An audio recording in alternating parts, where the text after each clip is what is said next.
Fan light দেওয়ার কথা না।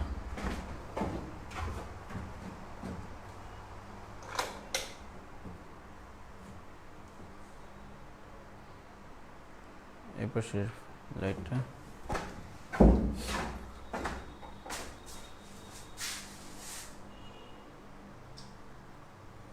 না, ফ্যান বন্ধ করো।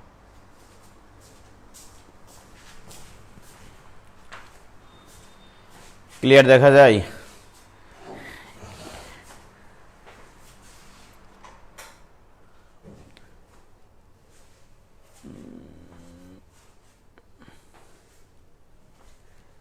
ক্লিয়ার দেখা যায় কি না একটু টেস্ট করে নিই।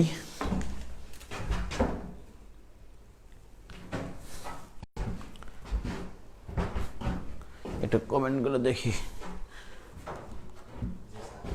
হ্যাঁ, দেখা যায়।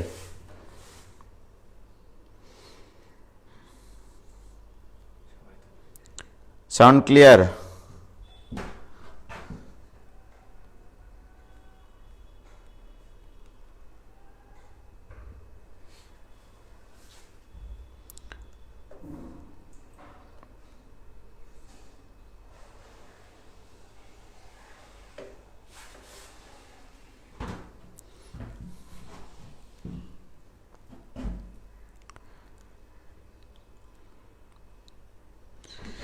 Sound clear?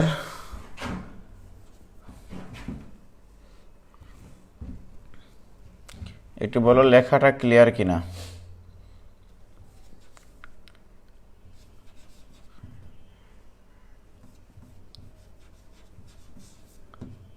Writing clear?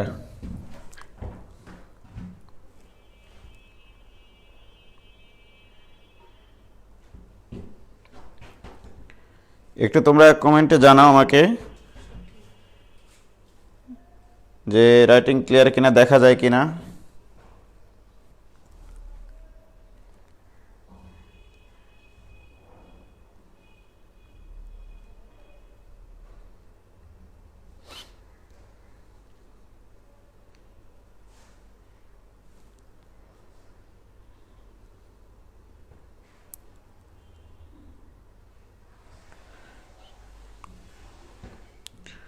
ওকে, সবাই লিখেছে। আনাম মুর্শিদ আবির, হ্যাঁ ক্লিয়ার। তালাবিন কবির তাসিফ, আসসালামু আলাইকুম। আলাইকুম সালাম ভাইয়া। মোহাম্মদ আলী লেখা ক্লিয়ার, থ্যাংক ইউ।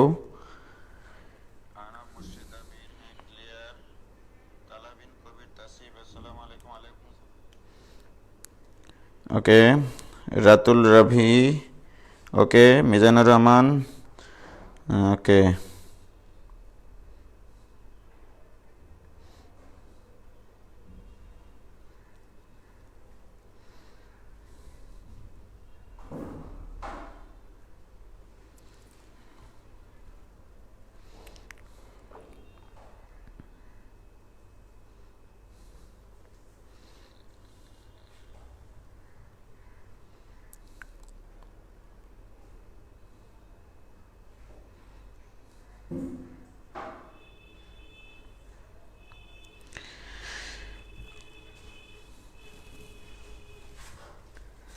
জাকিরিয়া আল স্বামী বলছে ভাইয়া কয়দিন ক্লাস হবে? সপ্তাহে 4 দিন ক্লাস হবে। আমি এটা গ্রুপে জানিয়ে দিব, হয়তোবা সপ্তাহে প্রত্যেক দিনও ক্লাস হতে পারে, এটা গ্রুপে জানাবো। মনিরুজ্জামান সুমন বলছে ভাইয়া কেমন আছেন? আছি আলহামদুলিল্লাহ। বশরাতুন জান্নাত বিভা, আছি আলহামদুলিল্লাহ ভাইয়া। হালকা হালকা আটকে যাচ্ছে, একটু নেটের প্রবলেম হতে পারে। ডেডিকেটেড লাইন তাও সমস্যা। শিপাত ফ্রম নওগাঁ, ধন্যবাদ ভাইয়া তোমাকে জয়েন করার জন্য। মৃদু জাহিদ মোল্লা, আসসালামু আলাইকুম। ওয়ালাইকুম সালাম ভাইয়া। ওয়ালাইকুম সালাম। আসিফ নিলয়, সাদমান ফ্রম নাটোর, ধন্যবাদ। ওয়ালাইকুম আসসালাম। হ্যাঁ, অনেকদিন পর দেখা হলো ভাইয়া, তোমাদেরকেও দেখার জন্য আমি ওদের আগ্রহে বসে আছি, কিন্তু সামনাসামনি দেখতে পাচ্ছি না। হ্যাঁ, মাঝে মধ্যে তোমরা ভিডিও কল দিও আমাকে, দেখা হবে তাহলে। আব্দুল হামিদ বলছে, কেমন আছেন ভাইয়া? আছি আলহামদুলিল্লাহ। শামিমা শামসাদ বলছে, ভাইয়া ইউটিউবে আর কি ক্লাস দেওয়া হবে না? হ্যাঁ হবে, ক্লাস দেওয়া হবে, ইউটিউবে আবার ক্লাস দেওয়া হবে। রহমান শাওন বলছে, ভাইয়া ক্লাসগুলো কি গ্রুপে পাওয়া যাবে? হ্যাঁ, গ্রুপে থাকবে। গ্রুপ থেকে তোমরা প্রয়োজন বোধে ডাউনলোড করে নিও বা স্ক্রিন রেকর্ডার দিয়ে স্ক্রিন রেকর্ড করে নিও।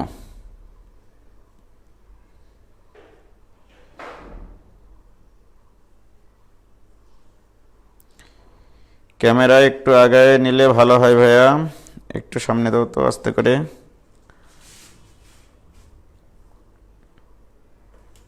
না না, ওই 3টে সেটের দিয়ে আসতে হবে। হ্যাঁ, না না না, ওইটাতে ওখানেই ওখানেই সামনে রাখো।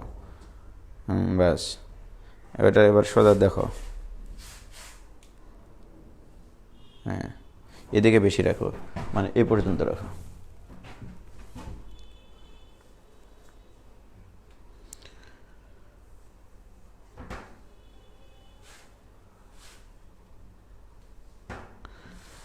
ভাই আমাদের দুপুরে কে বলছে? তালহা বিন কবির, যে ভাই আমাদের দুপুরে 3:30টার ব্যাচে লাস্ট পারমিটেশন 4টা টাইপ করেছিলেন, আজকে একবারে শুরু থেকে শুরু হবে। ঠিক আছে।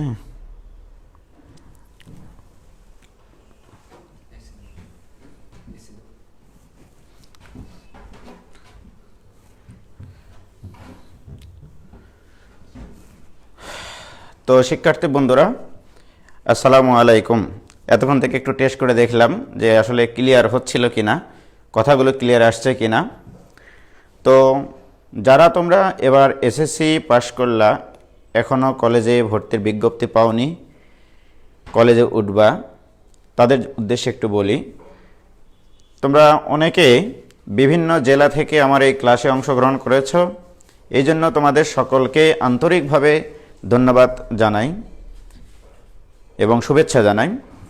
তো তোমরা যারা এসএসসি পরীক্ষা দিয়ে নতুন ইন্টারমিডিয়েটে উঠেছ, এসএসসি সিলেবাস এবং ইন্টারমিডিয়েট সিলেবাসের ভিতরে অনেক পার্থক্য আছে। এসএসসি সিলেবাস ছোটো একটা সিলেবাস ছিল, but intermediate syllabus huge syllabus. এটা শেষ করতে অনেক সময় লাগে। তারপরে গণিতের ব্যাপারটা আমি বলি যে বুঝে অঙ্ক করা বা অনুভব করা বা ফিলিংস নিয়ে অঙ্ক করা। তো যাই হোক, এটা নিয়ে আমার সেকেন্ড ইয়ারের ছেলেমেয়েরা হাসাহাসি করবে যে ফিলিংস কথাটা আমি মাঝে মধ্যেই বলি। শব্দ যেন না হয়, সাউন্ড কী করতেছে বাইরে দেখো। তো যাই হোক, যারা তোমরা ফার্স্ট ইয়ারে উঠবা তারা হয়তোবা আমাকে সরাসরি 2-3 দিনের মতো ক্লাস আমি করাইছিলাম এসএসসি পরীক্ষার পরপরই। ফাংশন চ্যাপ্টার শুরু করেছিলাম। তো আমি বিন্যাস সমাবেশ চ্যাপ্টার শুরু করার পিছনে কারণ হচ্ছে যে আমার এবারে যারা সেকেন্ড ইয়ার, যে মুহূর্তে আমি সেকেন্ড ইয়ারদের বিন্যাস সমাবেশ শুরু করব, সেই মুহূর্তে আমরা লকডাউনে পড়ে গেছিলাম। আল্লাহ পাক আমাদেরকে হেফাজত করুন। তো সেই জন্য ওদেরও বিন্যাস সমাবেশ চ্যাপ্টারটা বাদ আছে। যেহেতু এটা ফার্স্ট পেপারের একটা অধ্যায়, 2টা ইয়ারেরই স্টুডেন্টদেরকে যেন একই সাথে বিন্যাস এবং সমাবেশ করানো যায়, এই জন্য আমি বিন্যাস সমাবেশ দিয়ে শুরু করেছি। আরেকটা সুবিধা হচ্ছে, বিন্যাস সমাবেশ করতে গিয়ে অন্য কোনো চ্যাপ্টারের লিঙ্ক লাগে না, শুধু যোগ বিয়োগ গুণ ভাগ পারলেই হয়। জাস্ট এইটুকু জানলেই আমরা বিন্যাস সমাবেশ শুরু করতে পারবো। আবার অন্যান্য চ্যাপ্টার করতে গিয়ে, যেমন ফাংশন বলো, জ্যামিতি বলো, ত্রিকোণমিতি বলো, দেখা গেল আমি জ্যামিতি করতে যাচ্ছি, ত্রিকোণমিতি সহযোগিতা লাগতেছে। ক্যালকুলাস করতে যাচ্ছি, তাহলে গোটা ত্রিকোণমিতি লাগে, রাইট? আবার অন্যান্য যে কোনো চ্যাপ্টার করতে যায় না কেন, আমাকে ত্রিকোণমিতির সাহায্য নিতে হয়। এই জন্য ত্রিকোণমিতিটা একটু আমি পড়ে শুরু করতেছি, কারণ ত্রিকোণমিতিটা একটু কাঠখোট্টা টাইপের, ম্যাক্সিমামই হচ্ছে প্র্যাকটিস করতে হয়।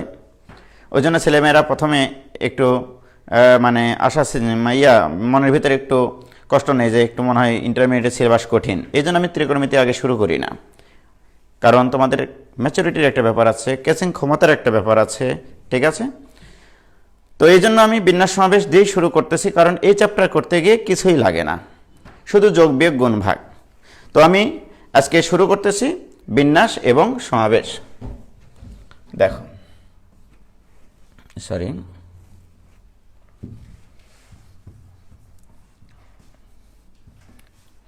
বিন্যাস ও সমাবেশ।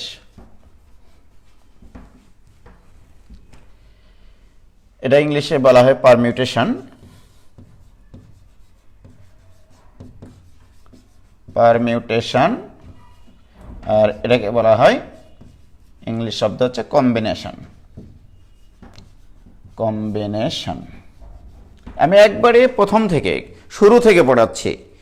এটা হয়তো বা অনেকের কাছে অনেক সহজ লাগবে, মনে হবে যে ভাই এত সহজ জিনিস কেন পড়াচ্ছে। তো আমি এটাতে বিশ্বাসী। এখানে যারা তোমরা জয়েন করেছো, কেউ হয়তো বা অনেক কিছুই জানো না, হয়তো বা অনেকে অনেক কিছু শিখে ফেলেছে ইতিমধ্যে। যাদের বাসায় টিচার নেওয়া সম্ভব হয়েছে বা যাদের সামর্থ্য হয়েছে, তারা অনেকে বাসায় ইতিমধ্যে তোমরা এই বিন্যাস সমাবেশ বা অন্যান্য জায়গায় করতে পারো আর কি। তো আমি একবারে শুরু থেকে আমি আমার যতটুকু জানা আছে আমি তোমাদেরকে প্রত্যেকটা জিনিসই জানাবো ইনশাল্লাহ। তো দেখ, বিন্যাস এবং সমাবেশ, পারমিউটেশন অ্যান্ড কম্বিনেশন।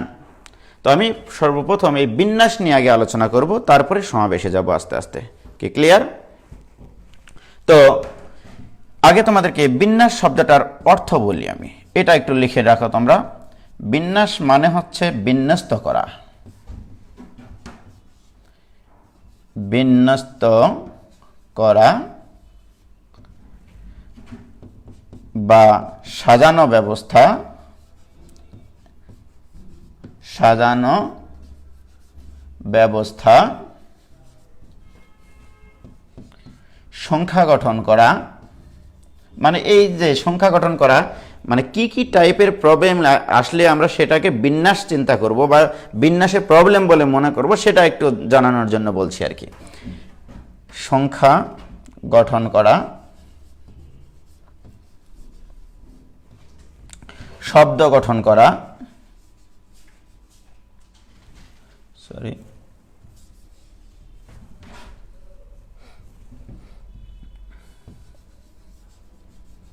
শব্দ গঠন,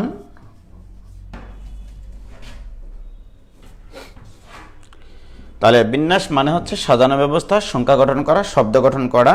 আর অনেক কিছু আছে, যেমন পাসওয়ার্ড তৈরি করা, যেমন আমরা অনেক সময় মোবাইলে পাসওয়ার্ড দিই, সেই পাসওয়ার্ড তৈরি করা, অনেক কোড তৈরি করা। আবার হচ্ছে তোমার এই মনে করো এই যে বিভিন্ন কার নেম প্লেট, ঠিক আছে, কারের যে প্লেটগুলো আছে, নাম্বার প্লেট আর কি, সরি নেম প্লেট না, নাম্বার প্লেট, এই নাম্বার প্লেটগুলো তৈরি করা, এগুলো সবই হচ্ছে বিন্যাসের অন্তর্ভুক্ত আসলে। এর ভিতরে আরও আছে সাজানো ব্যবস্থার সংখ্যা গঠন করা, শব্দ গঠন করা, চক্র বিন্যাস করা, এগুলো সবই বিন্যাসের অন্তর্ভুক্ত, রাইট। তবে আমরা বিন্যাস চ্যাপ্টারটা শুরু করার আগে একটা অপারেটরের সাথে আমরা একটু পরিচিত হব, রাইট। সেই অপারেটর জিনিসটা কি? অপারেটর মানে হচ্ছে যে অপারেট করে, রাইট, যে অপারেট করে। যেমন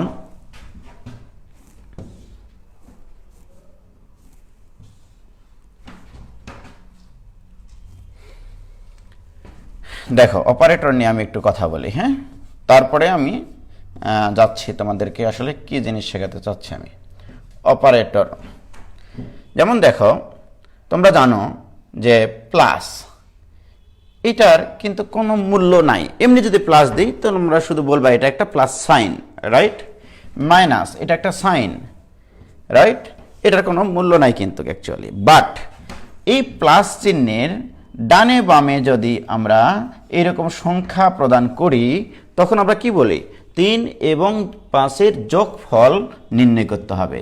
অর্থাৎ এই দুইটা জিনিসকে এই কি করবে? অ্যাড করবে।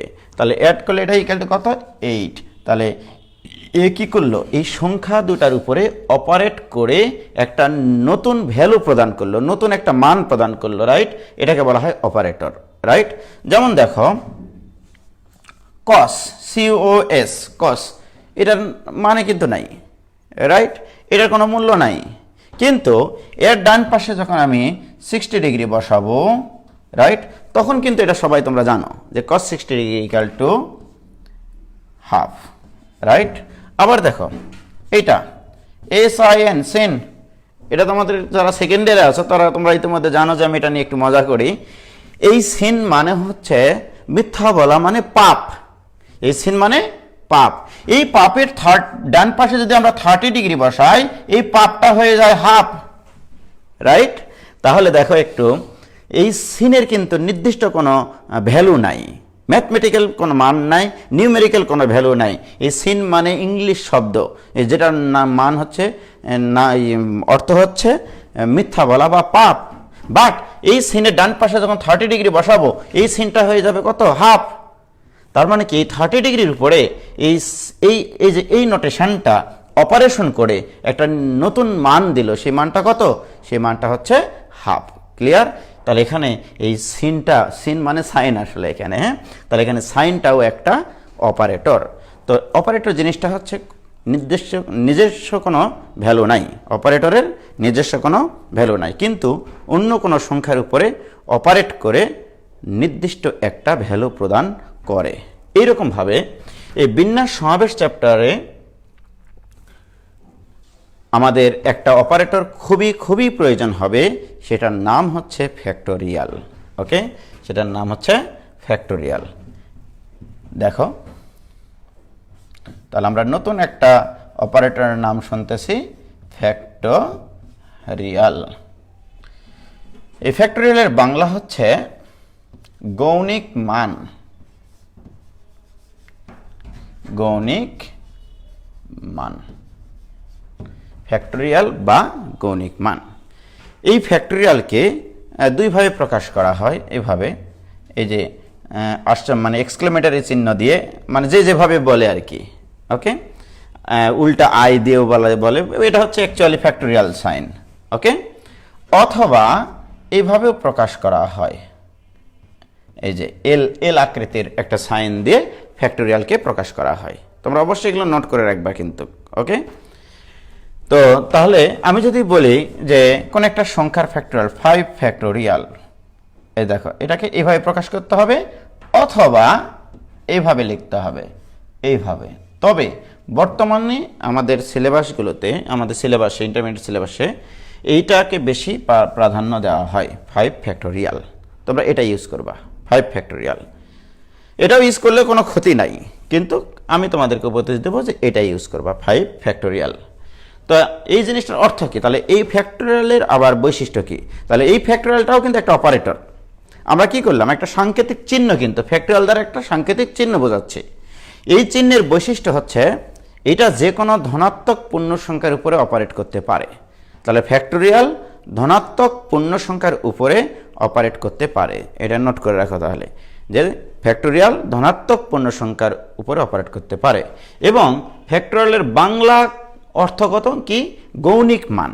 এই গৌণিক মান, এই বাংলা অর্থ থেকেই কিন্তু এর একটা সংজ্ঞা দেওয়া যেতে পারে, এরকম যে কোনো একটা ধনাত্মক পূর্ণ সংখ্যার গৌণিক মান বলতে বোঝায় ওই ধনাত্মক পূর্ণ সংখ্যা হতে অধক্রমে 1 পর্যন্ত যতগুলো পূর্ণ সংখ্যা আছে তাদের গুণফল বোঝায়। অর্থাৎ আমি যদি বলি এই 5 এর ফ্যাক্টোরিয়াল, তাহলে তোমাকে বুঝতে হবে 5 ইন্টু 4 ইন্টু 3 ইন্টু 2 ইন্টু 1। কি ক্লিয়ার? কি বললাম? যে কোনো একটা ধনাত্মক পূর্ণ সংখ্যা হতে, ধনাত্মক পূর্ণ সংখ্যা হতে 1 পর্যন্ত যতগুলো পূর্ণ সংখ্যা আছে তাদের গুণফলটাই হচ্ছে 5 ফ্যাক্টোরিয়াল। কি ক্লিয়ার? সংজ্ঞা দিলাম আর কি এটা। তাহলে আমি যদি বলি 6 ফ্যাক্টোরিয়াল ইকুয়াল টু কত? তাহলে 6 factorial equal two 6 into 5 into 4 into 3 into 2 into 1, right? তাহলে 6 ফ্যাক্টোরিয়াল মানে হচ্ছে 6 থেকে 1 পর্যন্ত সকল পূর্ণ সংখ্যার গুণফল। এবারে এই জিনিসগুলোকে আমি আরেকটু অন্য লেভেলে আলোচনা করব।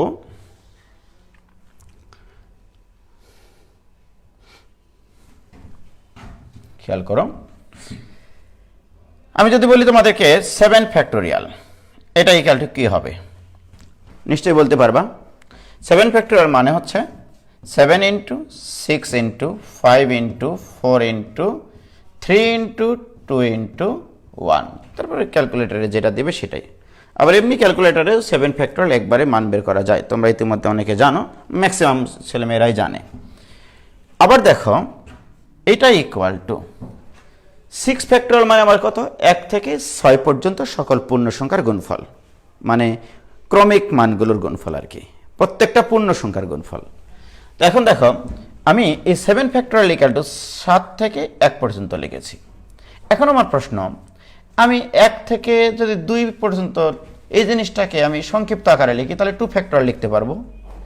আমি যদি মনে করো এরকম লিখি যে 1 থেকে 3 পর্যন্ত লিখবো তাহলে 3 ফ্যাক্টরিয়াল লিখতে পারি, রাইট। আমি এটাকে 2 ফ্যাক্টরিয়াল লিখতে পারি। 1 থেকে 3 পর্যন্ত থাকলে 3 ফ্যাক্টরিয়াল লিখতে পারি। 1 থেকে 4 পর্যন্ত থাকলে এখানে 4 ফ্যাক্টরিয়াল লিখতে পারি পুরো জিনিসটাকে সংক্ষেপে, যদি আমার কলমের কালি শেষ হয়ে যায়। কয়েকদিন আগে আমি আমার বেটাকে নিয়ে ভিডিওটা করেছি, তোমরা দেখেছো অনেকে। তো 1 থেকে 4 পর্যন্ত থাকলে 4 ফ্যাক্টরিয়াল লেখা যায়, 1 থেকে 3 পর্যন্ত থাকলে 3 ফ্যাক্টরিয়াল লেখা যাবে। তো এই জিনিসটাকে বিভিন্ন সময়ে বিভিন্নভাবে প্রকাশ করা যায়। যদি কারো মনে হয় যে আমি 1 থেকে 6 পর্যন্ত এইটাকে শুধু ফ্যাক্টরিয়াল দিয়ে প্রকাশ করব, তাতেও কোনো সমস্যা নাই। তাহলে এটাকে লিখতে হবে তখন 7 ইন্টু 6 ফ্যাক্টরিয়াল।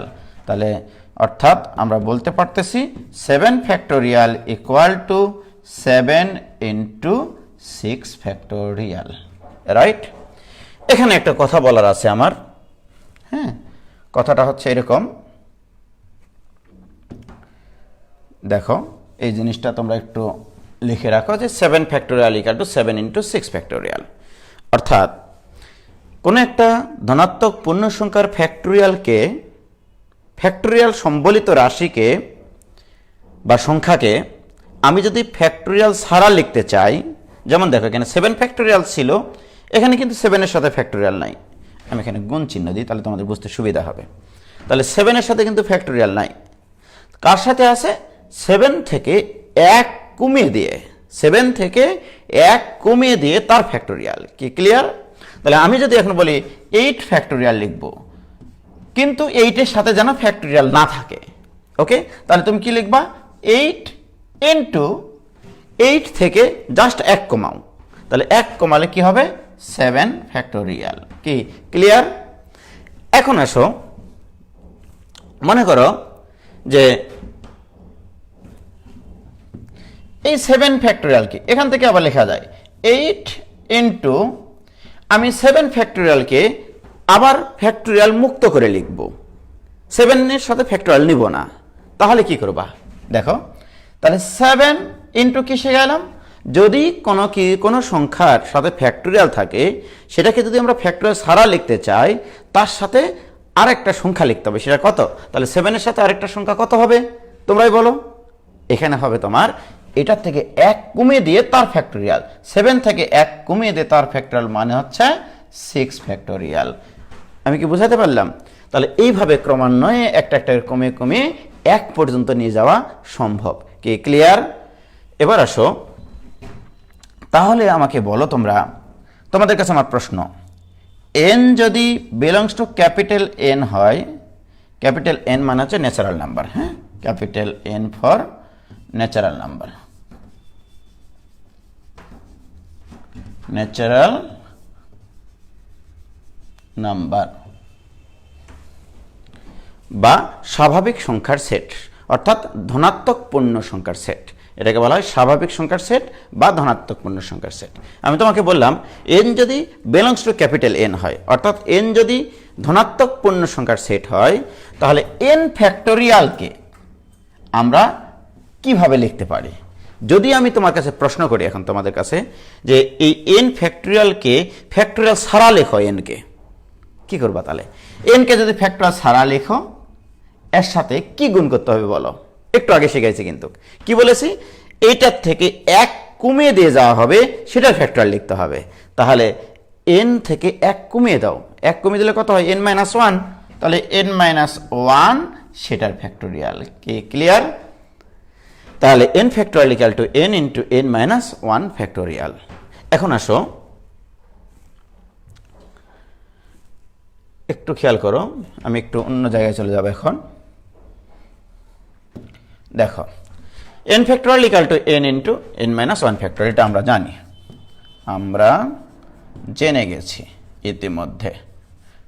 তাহলে এইভাবে লিখবো আমরা জানি n factorial equal two n into n minus ওয়ানের ফ্যাক্টোরিয়াল। এবার আসো, উভয় পক্ষে যদি আমি n এর জায়গায় 1 বসাই, একটু খেয়াল করো, n এর জায়গায় 1 বসালে তাহলে এখানে 1 factorial equal two 1 into 1 minus 1 factorial. তো উভয় পক্ষে n এর জায়গায় কত বসাইছি মোস্তাক? উভয় পক্ষে n এর জায়গায় কত বসাইছি? 1 বসাইছি, রাইট? তাহলে 1 ফ্যাক্টোরিয়াল মানে আবার আমরা জানি 1, this equal two 1 into 1 minus 1 মানে 0 ফ্যাক্টোরিয়াল। কি ক্লিয়ার? তাহলে বা 1 কে পাশে ভাগ করে দিই, তাহলে 1/1 ইকুয়াল টু 0 ফ্যাক্টোরিয়াল। অতএব 0 ফ্যাক্টোরিয়াল ইকুয়াল টু 1। এটা একটু নোট করে রাখো যে 0 ফ্যাক্টোরিয়াল ইকুয়াল টু 1। তাহলে আমরা কি করতে পারি? তাহলে এই ফ্যাক্টোরিয়ালের বৈশিষ্ট্যটা কি দেখো, আমরা দুই ধরনের বৈশিষ্ট্য দেখতে পেলাম। ধনাত্মক পূর্ণ সংখ্যার উপরে ফ্যাক্টোরিয়াল অপারেট করতে পারে, ধনাত্মক পূর্ণ সংখ্যাগুলোর উপরে 1 2 3 4 5 6 7 8 এগুলো সব কিছুর উপরে ফ্যাক্টোরিয়াল অপারেট করতে পারে। ইভেন আমরা এটাও দেখলাম যে 0 ফ্যাক্টোরিয়াল ইকুয়াল টু 1, অর্থাৎ 0-র উপরেও ফ্যাক্টোরিয়াল অপারেট করতে পারে। তাহলে 0 ফ্যাক্টোরিয়াল ইকুয়াল টু 1 এটা সংজ্ঞায়িত করা হয়েছে। আসলে এটার আরও অনেক ব্যাখ্যা আছে যে 0 ফ্যাক্টোরিয়াল ইকুয়াল টু 1, আমি এগুলো আস্তে আস্তে বলবো আসলে। হ্যাঁ, 0 ফ্যাক্টোরিয়াল মানে আসলে কোনো কিছুকে না নিয়ে সাজানো ব্যবস্থা। এর মানে কি জানো, আমি এখানে যে ঘরে এখানে আছি, মনে করো এই ঘরে ঢোকার আগেই এই ঘরটাই একটা নিজস্ব একটা সাজানো ব্যবস্থা ছিল, আগে থেকেই কিন্তু একটা সাজানো ব্যবস্থা ছিল। এটাই 0 ফ্যাক্টোরিয়াল, যে 0 ফ্যাক্টোরিয়াল ইকুয়াল টু 1, রাইট? তো এবার আসো যে 0 ফ্যাক্টোরিয়াল ইকুয়াল টু 1 এটার আরও অনেক ব্যাখ্যা আছে, এটা আমি তোমাদেরকে আস্তে আস্তে বলবো। আপাতত বলে রাখলাম যে কোনো কিছু না নিয়ে সাজানো ব্যবস্থা। ওকে, এবার আসো আমরা আরেকটু কিছু জিনিসপত্র শিখি। আমরা জানি, একটু আগে আমরা জানা গেছি, ওকে, আমরা জানলাম আর কি, আমরা জানি n factorial equal two n into n minus 1 factorial. ওকে, n factorial equal two n into n minus 1 এর ফ্যাক্টোরিয়াল। এবার আমার শখ হইল উভয় পক্ষে n এর মান 0 বসানোর। ওকে, আমি কিন্তু এর আগেরটাতে n এর মান 1 বসাইছিলাম। এবার উভয় পক্ষে n এর মান যদি আমি 0 বসাই, তাহলে 0 factorial equal two 0 into 0 minus 1, that is minus 1 factorial. দেখো 0 মাইনাস 1 মানে মাইনাস 1 ফ্যাক্টোরিয়াল। তাহলে বা 0 ফ্যাক্টোরিয়াল মানে একটু আগে কি প্রমাণ করেছি? 1। তাহলে 0 factorial equal two 1, so this equal two 0 into minus 1 factorial. খেয়াল করো এবার, তাহলে বাহ, এবার তোমরাই বলো মাইনাস 1 এর ফ্যাক্টোরিয়াল ইকুয়াল টু 1/0। তোমরাই বলো কোনো কিছুকে কি 0 দ্বারা ভাগ করা যায়? এটা একটা অসংজ্ঞায়িত জিনিস, তাহলে এটা হচ্ছে অসংজ্ঞায়িত। ওকে, এটা হচ্ছে অসংজ্ঞায়িত।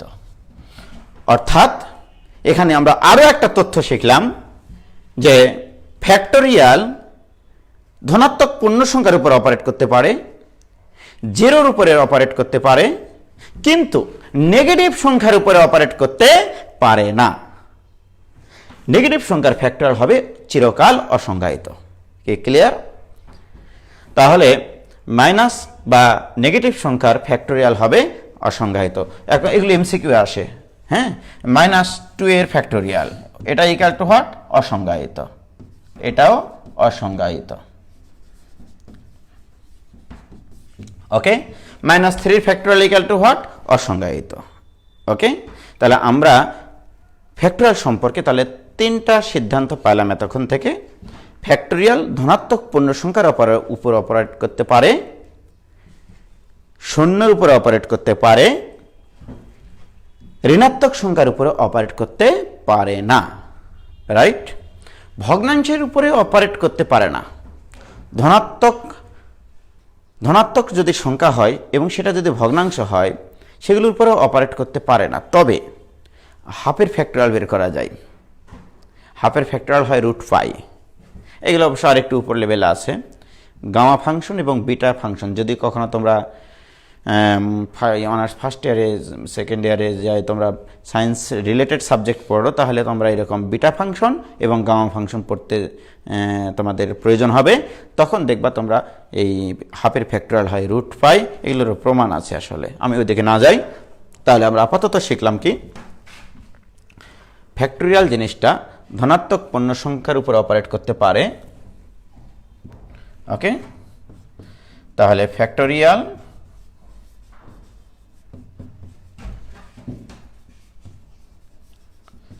ধনাত্মক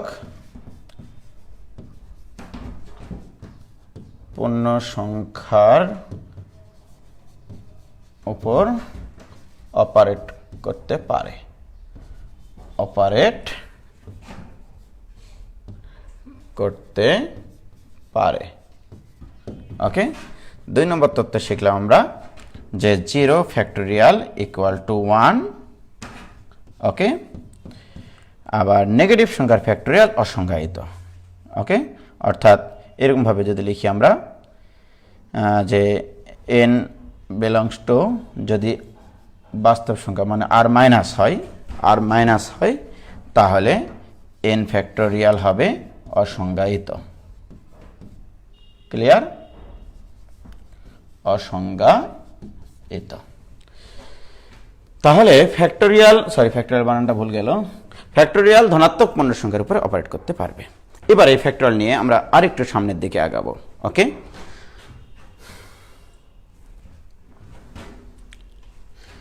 এবার আমি একটু উঁচু লেভেলের আলোচনা করব। তোমাদের এটা প্রয়োজন হতে পারে, বা আমি বিশেষ করে সৃজনশীল প্রশ্ন করলে আমি এই প্রশ্নগুলো দেওয়ার পক্ষপাতিত্ব আর কি।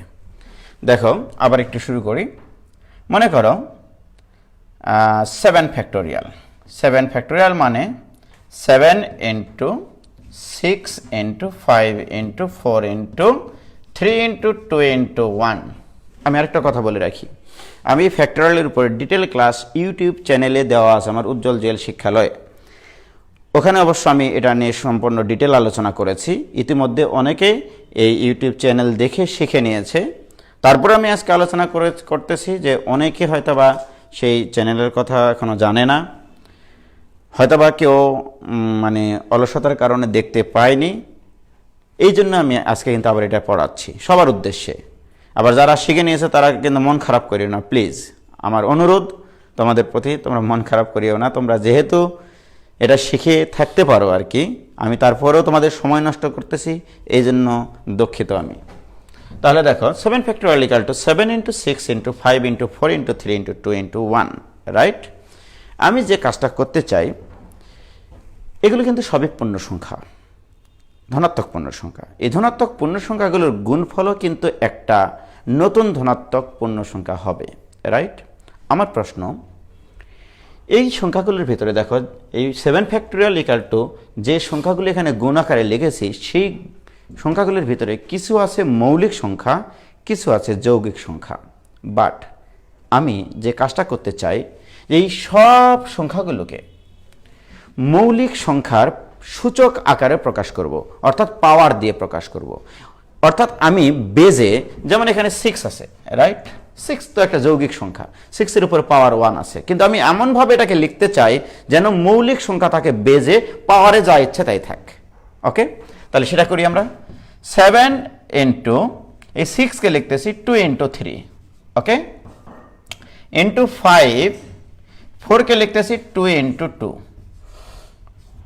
× 3, × 2, × 1 লেখার দরকার নেই। ওকে, এখন বলো এগুলো তো সবই গুণ আকারে আছে। এখানে টোটাল 2 কয়টা গুণ আকারে আছে? 1টা, 2টা, 3টা, 4টা। এখানে লেখো 2 × 4। দেখো 2 কিন্তু একটা প্রাইম নাম্বার, ঠিক আছে, এটা একটা প্রাইম নাম্বার, মৌলিক সংখ্যা আর কি। ওকে, ইনটু 3 কয়টা আছে এখানে বাবা দেখো তো একটু প্লিজ, একটা দুইটা, তাহলে 3 স্কয়ার, 3ও কিন্তু একটা প্রাইম নাম্বার। ওকে, তাহলে 3 এর উপরে পাওয়ার 2 দিলাম। 3 পরের প্রাইম নাম্বার কিন্তু 5, তাহলে 5 এর উপরে পাওয়ার কত, এখানে কয়টা 5 আছে, একটা, তাহলে 1 ইনটু এখানে 7 কয়টা আছে বাবারা, একটা, তাহলে 7 টু দি পাওয়ার 1। এবারে দেখো 7 ফ্যাক্টোরিয়ালকে এইভাবেও প্রকাশ করা যায়। আমরা কিন্তু একটু আপডেট ভার্সনে লিখলাম। ওকে, খেয়াল করো 7 ফ্যাক্টর মানে 7, অ্যাকচুয়াল সংখ্যা কিন্তু এটা, যে 7 ফ্যাক্টর মানে 7 থেকে শুরু করে 1 পর্যন্ত সকল পূর্ণ সংখ্যার গুণফল। সেই জায়গাটা থেকে আমরা একটু ভাষণ চেঞ্জ করে দিয়েছি। ভাষণটা কি, মৌলিক সংখ্যার পাওয়ার আকারে প্রকাশ করতে হবে, রাইট? তাহলে তোমাকে এইভাবে প্রকাশ করতে হবে। হ্যাঁ, এখন যদি আমি তোমাকে বলি তাহলে 8 ফ্যাক্টোরিয়ালকে মৌলিক সংখ্যার সূচক দিয়ে প্রকাশ করো। ওকে, তাহলে আমি 8 ফ্যাক্টোরিয়ালকে লিখতেছি, দেখো সরি, আমি যদি এখন 8 ফ্যাক্টোরিয়ালকে আমি সাধারণভাবে সংজ্ঞা অনুসারে আগে লিখি, 8 into 7 into 6 into 5 into 4 into 3 into 2 into 1। কি ক্লিয়ার? লক্ষ্য করো এই 8কে আমরা এমনভাবে লিখব যেন মৌলিক সংখ্যার পাওয়ার বোঝায়। ওকে, তাহলে কোন মৌলিক সংখ্যার উপরে পাওয়ার দিলে 8 হয়, 2 এর উপরে পাওয়ার 3 দিলে 8 হয়, ইন্টু 7 তো নিজেই একটা মৌলিক সংখ্যা, 6 হচ্ছে 2 ইন্টু 3, 5 তো মৌলিক সংখ্যা, 4 মানে 2 স্কয়ার, 3 তো 3, 2 তো একটা মৌলিক সংখ্যা, 1 লেখার দরকার নেই, রাইট ভাইরা আমার? এদিকে খেয়াল করো, এইবারে আমরা দেখব যে মৌলিক সংখ্যা শুরুই হয় 2 থেকে। ওকে, তাহলে 2, তারপরে 3, তারপরে 5, তারপরে 7, তারপরে 11, এভাবে চলতে থাকবে। এখন দেখো এখানে আমি লিখব আগে 2, তারপরে 3, তারপরে 5, তারপরে 7, এরকম ভাবে, তারপরে 11 আছে মৌলিক সংখ্যা, তারপরে 13 আছে, যেহেতু এখানে 11 13 এখানে আসেইনি আলোচনার মধ্যে, সুতরাং সেগুলো নেওয়ার প্রয়োজন নাই। এখন বলো এখানে 2 সর্বমোট কয়টা আছে, এখানে আছে 3টা, এখানে একটা 4টা, 4 আর দিয়ে 6টা, 6 আর একে 7টা, তাহলে 2 টু দি পাওয়ার 7। কি ক্লিয়ার? এবারে এখানে 3 আছে কয়টা, একটা, দুইটা, 3 স্কয়ার, 5 আছে কয়টা, একটা, 7 আছে কয়টা, একটা। ওকে, তাহলে 8 ফ্যাক্টোরিয়াল ইকুয়াল টু এইটা। Clear? 8 factorial equal to 2 to the power 7, 3 square, 5 to the power 1, 7 to the power 1। অর্থাৎ আমরা যে কোনো সংখ্যার ফ্যাক্টোরিয়ালকে এরকম প্রাইম নাম্বারের পাওয়ার দিয়ে প্রকাশ করতে পারি, প্রাইম নাম্বারের পাওয়ার দিয়ে প্রকাশ করতে পারি, রাইট? তো আমার এখন প্রশ্ন, আমি তো এটা শেখানোর জন্য এখানে আসি নাই, আমি যে জিনিসটা তোমাদেরকে শেখাতে চাই, আমি এখানে এইবার তোমাদেরকে একটু ছোট ছোট প্রশ্ন, এতক্ষণ থেকে তো বকেই গেলাম, শুধু ফ্যাক্টোরিয়ালই শেখাচ্ছি, রাইট? অঙ্ক তো কিছু করাচ্ছি না। আমার ছোট ছোট এখানে একটু প্রশ্ন আছে, যে আমি দেখো এখানে 7 ফ্যাক্টোরিয়াল করেছি, 2 এর উপর পাওয়ার 4 পাইছি, 3 এর উপর পাওয়ার 2 পাইছি, 5 এর উপর পাওয়ার 1 পাইছি, 7 এর উপর পাওয়ার 1 পাইছি। আমার প্রশ্ন, এই 7 factorial 2 to the power n দ্বারা বিভাজ্য হলে n এর সর্বোচ্চ মান কত? এখন দেখো এইটা ইকুয়াল টু, এগুলো তো সব গুণ আকারে আছে, তার মানে কি এই জিনিসটাকে, এই 7 ফ্যাক্টোরিয়ালকে দেখো, এই 7 ফ্যাক্টোরিয়ালকে এই 2 টু দি পাওয়ার 4 দ্বারা ভাগ করা যায়, কিন্তু ভাগ করলে তার মানে কি এইটা ভাগ এইটা ইকুয়াল টু এইটা, রাইট? এটা তো একটা পূর্ণ সংখ্যা, তার মানে নিঃশেষে বিভাজ্য হবে। তার মানে কি 7 ফ্যাক্টোরিয়াল 2 টু দি পাওয়ার 4 দ্বারা বিভাজ্য, 3 টু দি পাওয়ার 2 দ্বারাও বিভাজ্য, 5 টু দি পাওয়ার 1 দ্বারাও বিভাজ্য, 7 টু দি পাওয়ার 1 দ্বারাও বিভাজ্য, কে 7 ফ্যাক্টোরিয়াল সংখ্যাটা। আবার দেখো 2 টু দি পাওয়ার 4 দ্বারা, আমি কিন্তু এটাও বলতে পারি যে 7 ফ্যাক্টোরিয়াল, এই 7 ফ্যাক্টোরিয়াল 2 টু দি পাওয়ার 4 দ্বারাও বিভাজ্য, 2 টু দি পাওয়ার 3 দ্বারাও বিভাজ্য, 2 টু দি পাওয়ার 2 দ্বারাও বিভাজ্য, 2 টু দি পাওয়ার 1 দ্বারাও বিভাজ্য। কারণ কি এই 2 টু দি পাওয়ার 4 এর মধ্যে টু টু দি পাওয়ার 4ও আছে, টু টু দি পাওয়ার 3ও আছে, two to the power 3 into 2, তাই কিনা? আমি যদি এইটাকে যদি লিখি two to the power 3 into 2, তারপরে বাকি অংশ থাকলো মনে করো, ওকে? তার মানে কি, এই জিনিসটাকে টু টু দি পাওয়ার 3 দ্বারা ভাগ করলে আমার এই পূর্ণ সংখ্যাটা থাকবে, এগুলো গুণ করলে একটা পূর্ণ সংখ্যা পাওয়া যাবে, রাইট? আমি ওটাই বলছি। তাহলে 7 factorial two to the power 4 দ্বারাও বিভাজ্য, টু টু দি পাওয়ার 3 দ্বারাও বিভাজ্য, টু টু দি পাওয়ার 2 দ্বারাও বিভাজ্য, টু টু দি পাওয়ার 1 দ্বারাও বিভাজ্য। ক্লিয়ার? এখন আমার প্রশ্ন কিন্তু এরকম না, আমার প্রশ্ন হচ্ছে এরকম। তোমরা প্রশ্নটা একটু লেখো প্লিজ, হ্যাঁ? যে 7 factorial two to the power n দ্বারা বিভাজ্য হলে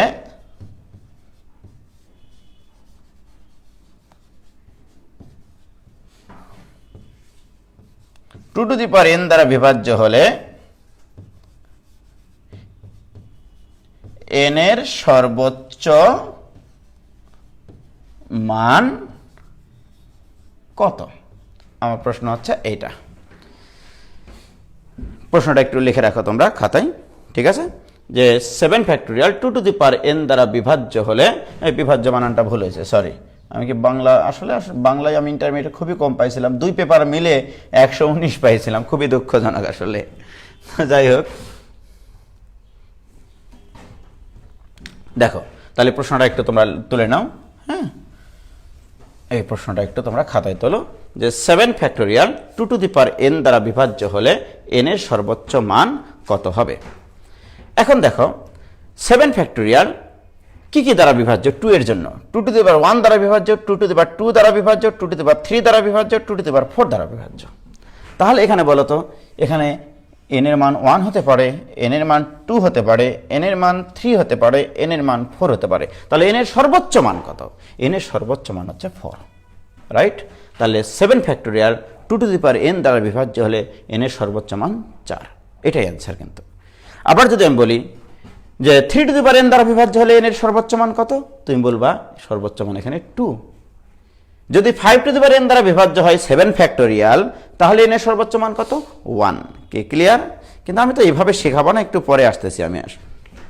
তো এটা হচ্ছে ম্যানুয়ালি অ্যান্সার করার বুদ্ধি। যেমন 8 factorial two to the power n দ্বারা বিভাজ্য হলে, আমি যদি এই প্রশ্নটা করি, হ্যাঁ, দেখো যে 8 factorial two to the power n দ্বারা বিভাজ্য হলে n এর সর্বোচ্চ মান কত?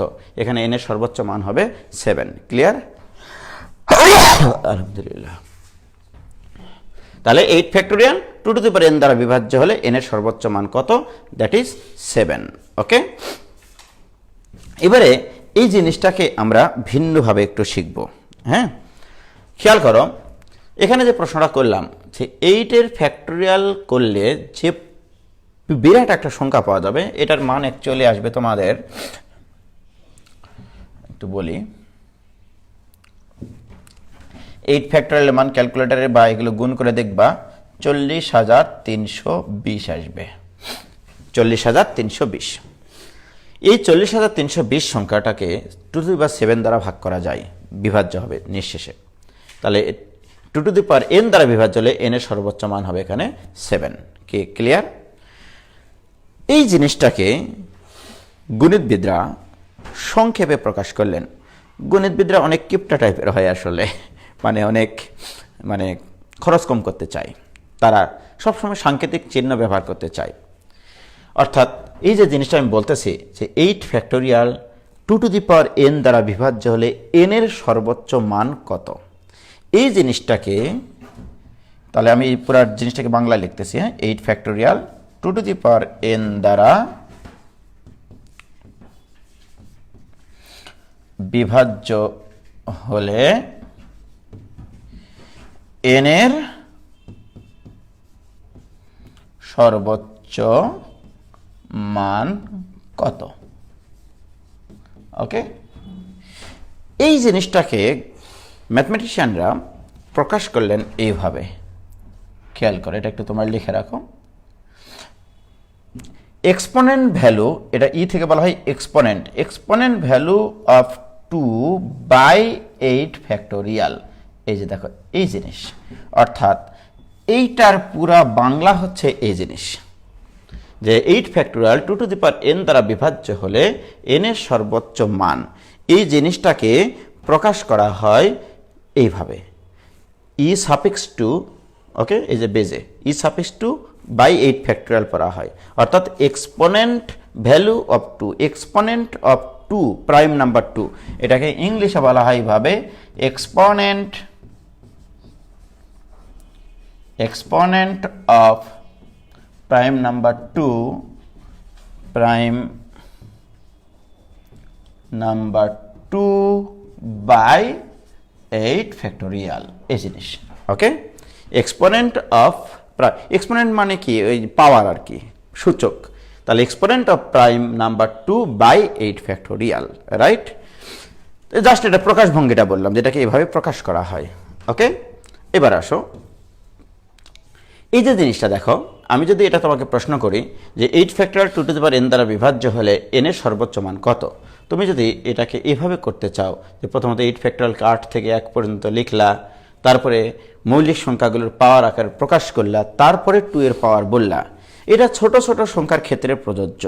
বাট যখন সংখ্যাগুলো অনেক বড় হবে তখন এই কনসেপ্টটা এখানে ফেল করবে আসলে, এবং ফেল করবে না, হবে, কিন্তু অনেক সময় ব্যয় হবে। বাট আমরা চাই যে এমন কিছু টেকনোলজি শিখতে, যে টেকনোলজি ইউজ করে আমরা কম সময়ে বেশি ভালো রেজাল্ট নিয়ে আসতে চাই, এবং এটাই তো আমরা শিক্ষিত জাতি হিসেবে মানে চিন্তা করি। আমি এই জন্যই বলি যে যত বেশি শিক্ষিত, যে জাতি যত বেশি শিক্ষিত, সে জাতি তত বেশি উন্নত। কারণ হচ্ছে সে শিক্ষা অর্জন করে কোনো একটা সমস্যাকে সমাধান করে খুব অল্প সময়ে, এবং সেক্ষেত্রে সেই দেশের বেনিফিটটা বেশি হয় আর কি, মানে কম বিনিয়োগ করে বেশি মুনাফা অর্জন করা যায় আর কি, এরকম ব্যাপারটা। তো যাই হোক, আমি এটাকে আরেকটু আলোচনা করি, তারপরে আমরা আসল আলোচনায় যাব। আজকে এখনো আসল আলোচনায় যায়নি কিন্তু, হ্যাঁ। আমি এবার যেটা করব সেটা হচ্ছে একটু ফ্লোর ফাংশন আর হচ্ছে সিলিং ফাংশন, এটা নিয়ে একটু আলোচনা করি, তারপরে আমি আবার আসতেছি এখানে। ফ্লোর অ্যান্ড সিলিং, বানান কি হলো, মাফ করে দিও বানান যদি ভুল হয়। ওকে, ফ্লোর অ্যান্ড সিলিং ফাংশন।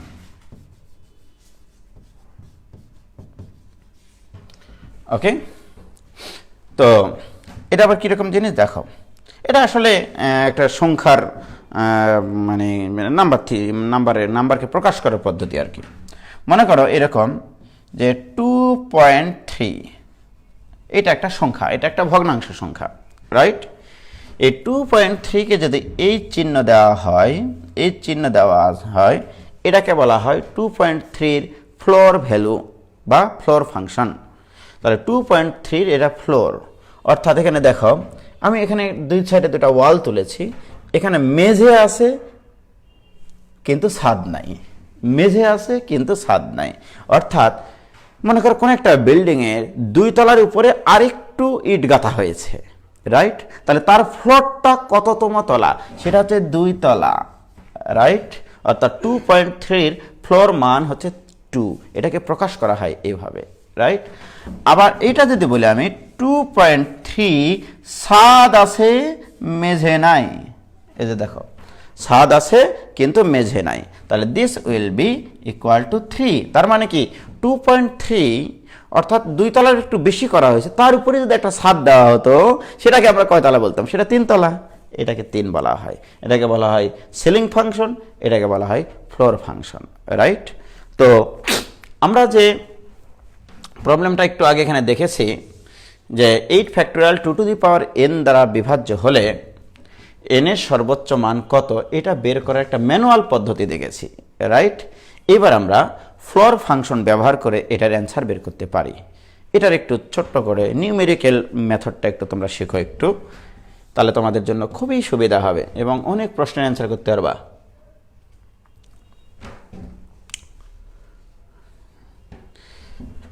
এই যে দেখো, যদি আমি তোমাদেরকে বলি e2/8 ফ্যাক্টোরিয়াল বের করতে হবে, এটার বাংলা কি, এটা কিন্তু ভুলে গেলে হবে না, ঠিক আছে? ভুলে যদি যাও তুমি আমাকে পারবে না ভুলে যেতে অঙ্কগুলোকে, রাইট? তো মজা করে এরকম অনেক সময় অনেক উদাহরণ বা অনেক কথাই আমি বলি, সেগুলো নিয়ে আবার ছেলেমেয়েরা অনেক ট্রল করে। আমি এখানে খুব মানে হতাশ আসলে। হ্যাঁ, কিছুদিন আগে আমি একটা দেখলাম যে একটা ভিডিও, যারা আসলে পজিটিভ চিন্তা করতে পারে না, নেগেটিভ চিন্তা করে, তারা এগুলোকে নেগেটিভভাবে উপস্থাপন করে। আমার গোটা একটা ভিডিও আমি একটা বাস্তব সংখ্যার অসমতাকে মানে অসমতাকে আমি লাইন ডায়াগ্রাম দিয়ে সহজে শেখাই, এবং সেটাকে শেখাতে গিয়ে আমি বলেছি দেখো যে কোনো ধরনের প্রবলেম তোমরা লাইন ডায়াগ্রাম দিয়ে করতে পারবা এই অসমতার সমাধানগুলোকে, এবং এইভাবে পড়াইলে তোমার প্রতি মানে স্টুডেন্ট বলো, তোমার কাছের মানুষ বলো, সবাই তোমার প্রতি অনেক আকৃষ্ট হবে যে এই কত সুন্দর জিনিস ম্যাথমেটিক্স। এই ম্যাথমেটিক্সের বাইরের জিনিস যতটা না বেশি সুন্দর, তার ভিতরের জিনিস অত্যন্ত অত্যন্ত সুন্দর। যারা এটাকে ফিল করতে পারেছে তারা কিন্তু ম্যাথের প্রেমে পড়েছে, রাইট? আমি এই কথাটাই বোঝাতে চাইছিলাম, অথচ সেই জিনিসটাকে তারা নেগেটিভ করে।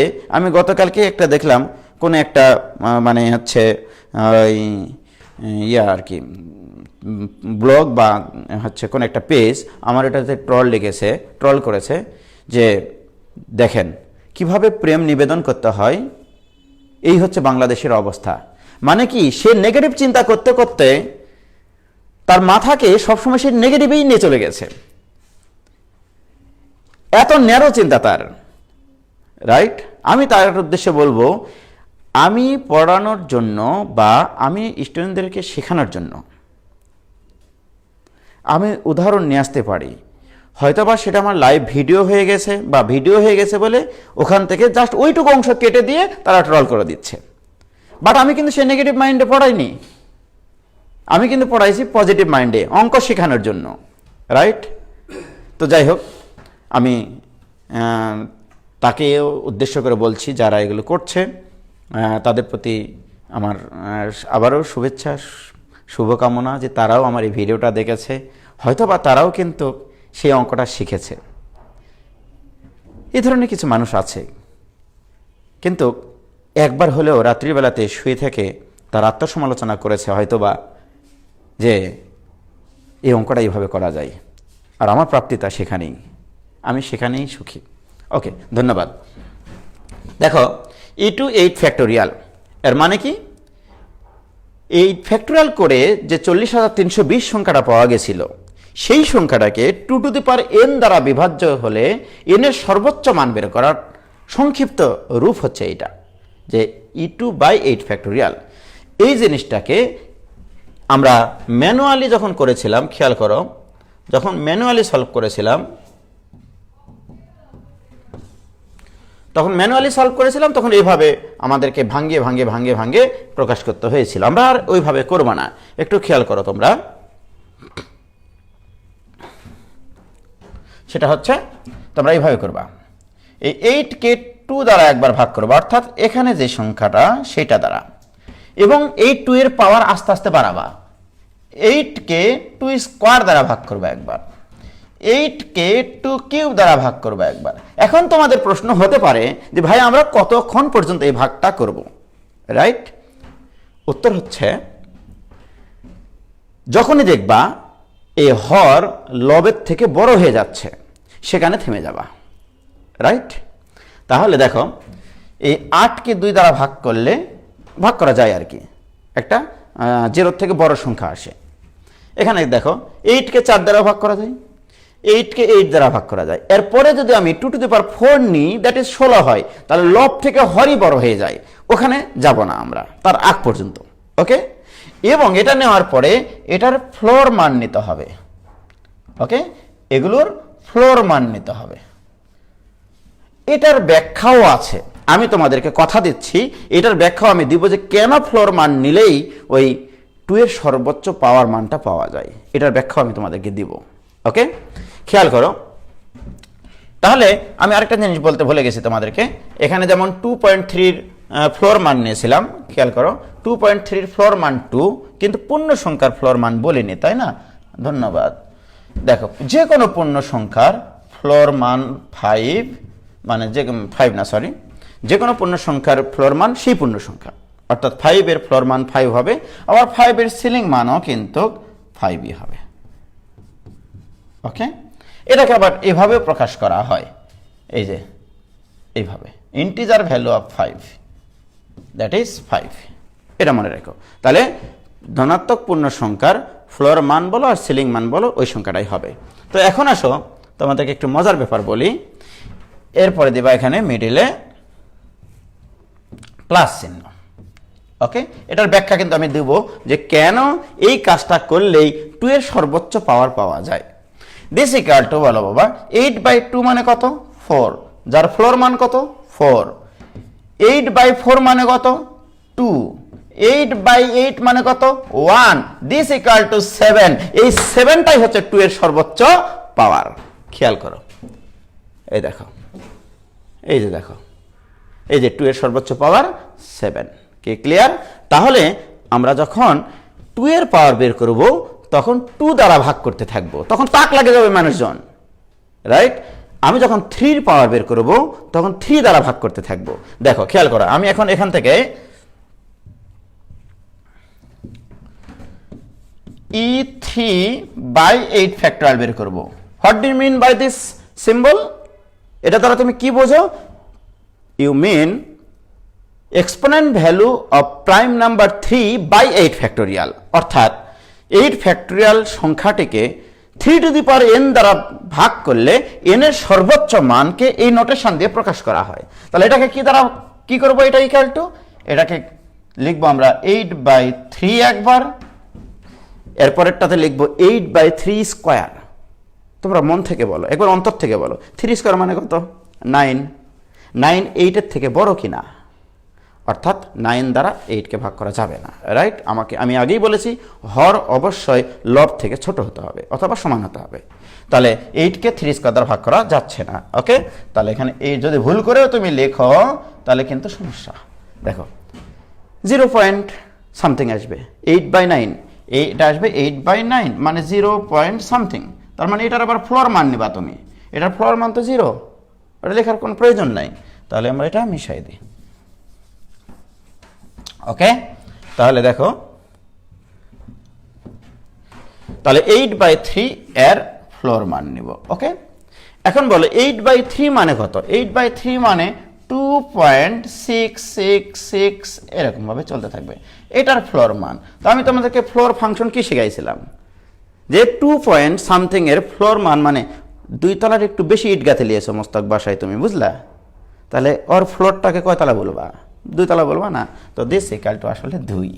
তার মানে 8 ফ্যাক্টোরিয়াল করে 3n দ্বারা বিভাজ্য হলে n এর সর্বোচ্চ মান হবে 2।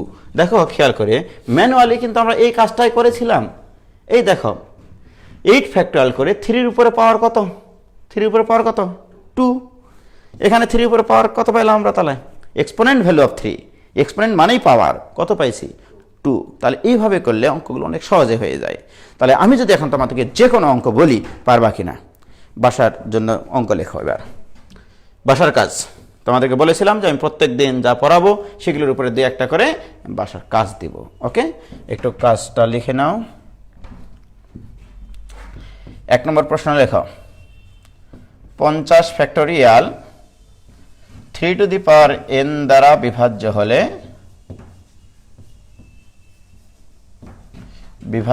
হলে n এর সর্বোচ্চ মান কত? ওকে, আমি যে প্রবলেমগুলো দিচ্ছি তোমাদের বাসার জন্য, এবং এটাকে কিভাবে প্রকাশ করবা তোমরা? এটাকে জাস্ট এইটা, অর্থাৎ আমি যদি সংক্ষেপে লিখতাম E3/50 ফ্যাক্টোরিয়াল, আমি এটার কনসেপ্ট একটু আগে শিখাইছি, কিভাবে শিখাইছি এটা দিয়ে তোমরা বাসায় সলভ করবা। ওকে, তাহলে এটা ইকুয়াল টু হোয়াট? আমি বাংলা না লিখে এটাও লিখতে পারতাম, রাইট? এই জিনিসটাই আসলে এই সংক্ষিপ্ত রূপ এইটা। ওকে, এবার আরেকটা প্রশ্ন লেখো, 100 ফ্যাক্টোরিয়াল 5n দ্বারা বিভাজ্য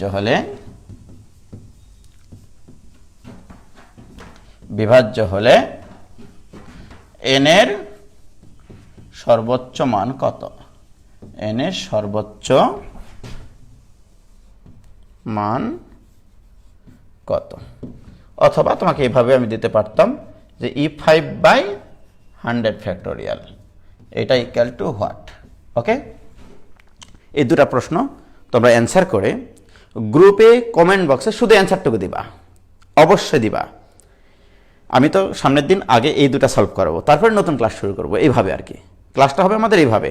আমি প্রত্যেক দিন যেটুকু জিনিস শেখাবো আমি সেটুকুর উপরেই তোমাদের জন্য বা চিন্তা করার জন্য, নিজে নিজে অঙ্ক করার জন্য, মানে সবচাইতে বড় কথা হচ্ছে তোমরা যদি নিজেরা বাসায় চিন্তা করে করে অঙ্ক শিখতে পারো, আমার শেখানোর থেকে সেই শেখাটা হবে অনেক বেশি শান্তির, অনেক বেশি সুখ পাওয়া যায়, সেখানে শান্তিতে থাকা যায়।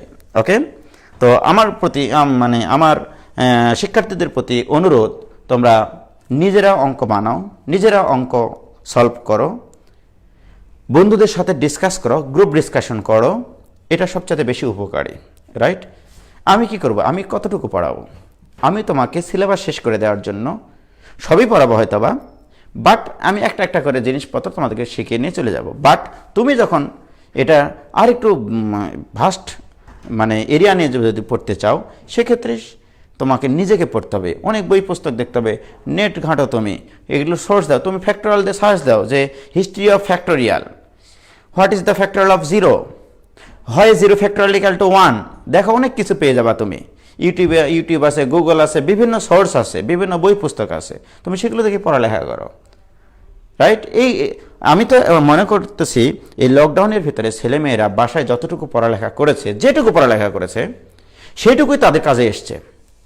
বাট সারা বছর ছেলেমেয়েরা যেভাবে প্রাইভেট পড়ে বেড়ায়, হয়তোবা আমিও প্রাইভেট পড়াই, তোমরা বলবো ভাই আপনি তো প্রাইভেট পড়ান, হ্যাঁ আমি পড়াই, কিন্তু আমাদের দেশে যে ট্রেন্ড চালু হয়েছে এটা খুবই হতাশাজনক। বিশেষ করে আমার রাজশাহীর অবস্থার কথা বলি, রাজশাহীতে এমন ট্রেন্ড হয়েছে,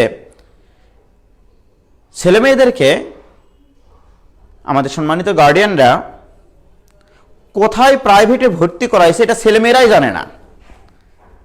মানে ওই যে পাশের ভাবি বা পাশের বাড়ির ভাবিরা কি করেছে, অমুক জায়গায় ভর্তি করাইছে, তাহলে আমাকে ভর্তি করাতে হবে, মানে কোনো কিছু না জেনে না শুনে হঠাৎ করে যায় সেখানে যায় ভর্তি করাই দিয়েছে। ইভেন এমনও হয়েছে রাজশাহীতে একটা সাবজেক্ট 3টা টিচারের কাছে পড়ে। এরকম হয়েছে, আমি গত বছরের একটা ঘটনা বলি। এক গার্ডিয়ান আমাদের কাদেরগঞ্জের মোড়ে দাঁড়িয়ে আছে, হ্যাঁ, তাকে আরেক গার্ডিয়ান বলছে যে ভাবি আপনার ছেলেটা ম্যাথ কোথায় পড়ে? তখন বলছেন যে বেসিক শেখার জন্য উজ্জ্বল ভাইয়ের কাছে পড়ে, বইয়ের অঙ্ক করার জন্য অমুক টিচারের কাছে পড়ে, এবং সেই অঙ্কগুলো তার সঠিক হলো কিনা এটা দেখার জন্য বাসায় একটা টিচার গেছে। আমি তো ব্যাপক হতাশ, হায় হায় কি অবস্থা! তাহলে একটা সাবজেক্ট যদি 3টা টিচারের কাছে পড়ে, তাহলে math, physics, chemistry, biology, Bangla, ইংরেজি, আইসিটি 7টা নাকি সাবজেক্ট, 7টা সাবজেক্টেরই এখন অনেকে প্রাইভেট পড়ে। ফ্র্যাঙ্কলি বলতেছি, আমি ইন্টারমিডিয়েট থাকতে কেমিস্ট্রি আমি প্রাইভেট পড়িনি, ফার্স্ট ইয়ারে, সেকেন্ড ইয়ারে গিয়ে পড়েছিলাম। ম্যাথমেটিক্স ফার্স্ট ইয়ারে 3টা চ্যাপ্টার আমি প্রাইভেট পড়েছিলাম।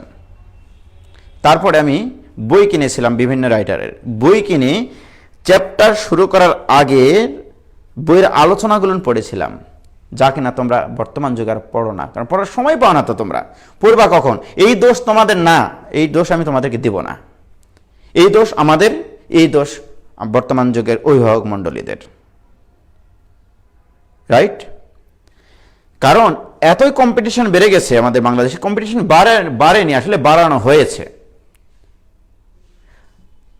এই কম্পিটিশনটা কিভাবে বাড়েছে? আমরা এই যে বিভিন্ন জন, আমরা যেমন আমাদের মতো টিচাররাই বাড়ি বাড়ি যাচ্ছে এখন স্টুডেন্টদের মার্কেটিং করতে, প্রাইভেট পড়ানোর জন্য।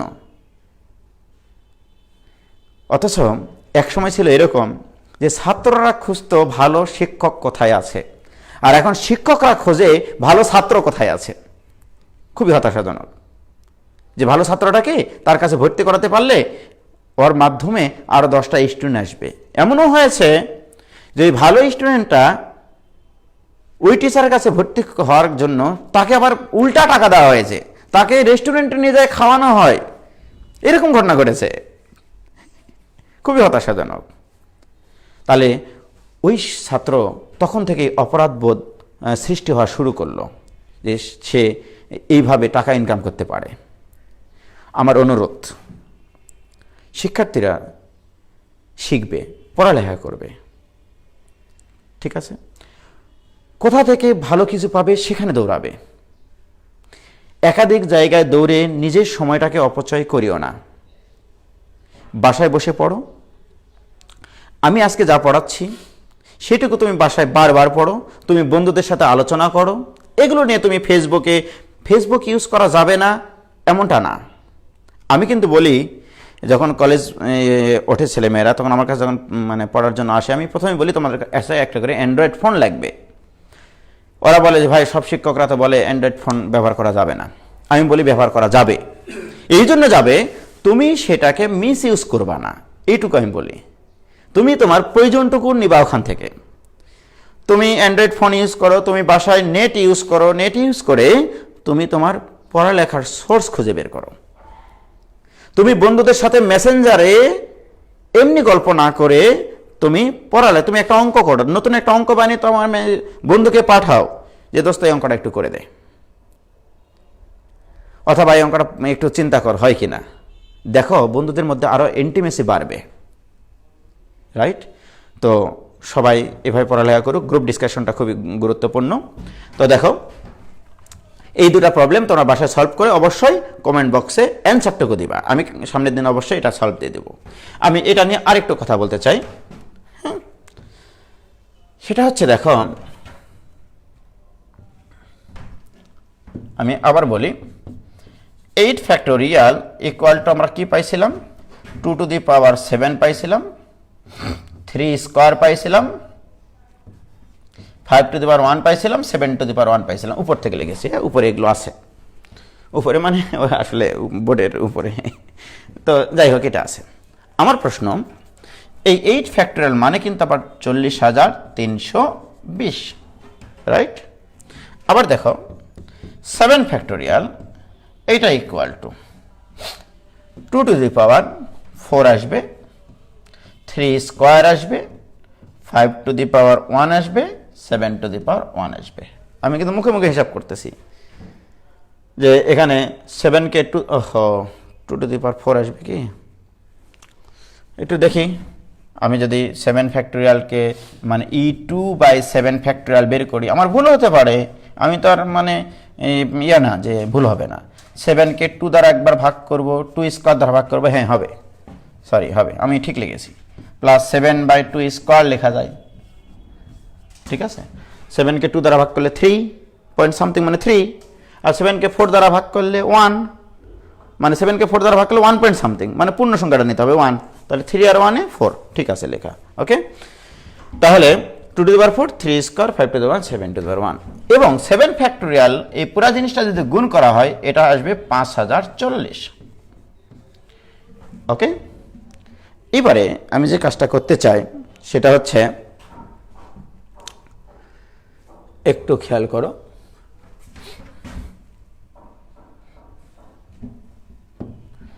যদি তুমি 10 ফ্যাক্টোরিয়াল লিখো, 10 factorial equal to 2 to the power কত হবে জানি না আমি, তোমরা লিখো যাও। 3 টু দি পাওয়ার কত হবে, 5 টু দি পাওয়ার কত হবে, 7 টু দি পাওয়ার কত হবে, রাইট? আমি তোমাদের কাছে একটু প্রশ্ন রাখছি, 10 ফ্যাক্টোরিয়াল করলে 2 এর পাওয়ার কত হবে, এটা একটু ক্যালকুলেশন করে আমাকে কমেন্ট বক্সে একটু জানাও তোমরা। আমি একটু দেখে নিই কমেন্ট।